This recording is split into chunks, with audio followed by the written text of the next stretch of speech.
আমেরিকার ১১৭ বছরের ইতিহাসে যা কখনো ঘটেনি তাই আজ ঘটতে চলেছে। যে সংগঠনটি শতাব্দী কাল ধরে নীরব ছিল তারা আজ গর্জে উঠেছে। মার্কিন প্রেসিডেন্ট ডোনাল্ড ট্রাম্পকে কি ক্ষমতা থেকে টেনে নামানো হবে? ১৯০৯ সালে প্রতিষ্ঠার পর এই প্রথম কোনো ক্ষমতাসীন প্রেসিডেন্টের বিরুদ্ধে সরাসরি যুদ্ধ ঘোষণা করল কৃষ্ণাঙ্গদের অধিকার আদায়ের সবচেয়ে পুরনো সংগঠন NAACP। তাদের দাবি স্পষ্ট, ট্রাম্প এখন আমেরিকার জন্য এক বিপজ্জনক হুমকি। কিন্তু কেন এমন কঠোর অবস্থান? কি আছে সেই গোপন রিপোর্টে?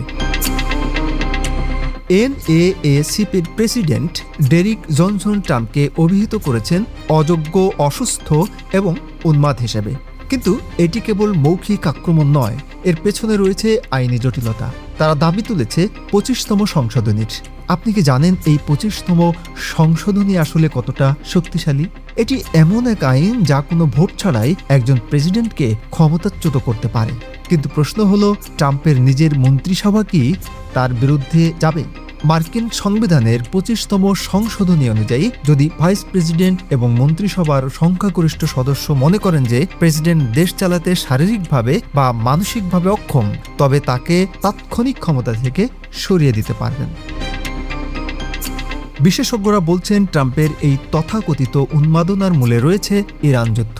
মধ্যপ্রাচ্যে যে অস্থিরতা তৈরি হয়েছে এবং যেভাবে পারমাণবিক উত্তেজনার পারদ চড়ছে, তাতে খোদ আমেরিকার ভেতরেই বিদ্রোহ শুরু হয়েছে।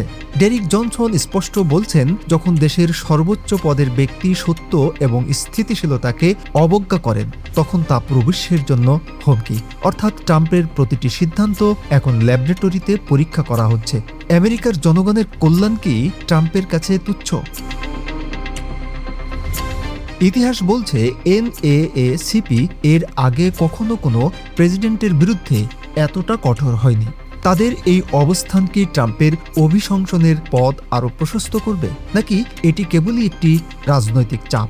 যদি ২৫তম সংশোধনী কার্যকর হয়, তবে আমেরিকার রাজনীতিতে এমন এক ভূমিকম্প শুরু হবে যার কম্পন অনুভূত হবে পুরো বিশ্বে। ট্রাম্প কি পারবেন এই আইনি এবং মানসিক যুদ্ধের বেড়াজাল ছিন্ন করতে, নাকি হোয়াইট হাউস থেকে তার বিদায় এখন সময়ের ব্যাপার মাত্র? একজন প্রেসিডেন্টকে অসুস্থ বা বিপজ্জনক বলাটা সাধারণ কোনো বিষয় নয়। এটি আমেরিকার গণতন্ত্রের এক চরম ক্রান্তিকাল।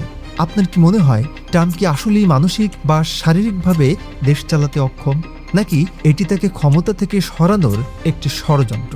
আপনার মূল্যবান মতামত কমেন্ট বক্সে জানান। এরকম চাঞ্চল্যকর আপডেট পেতে আমাদের চ্যানেলটি সাবস্ক্রাইব করে সাথে থাকুন।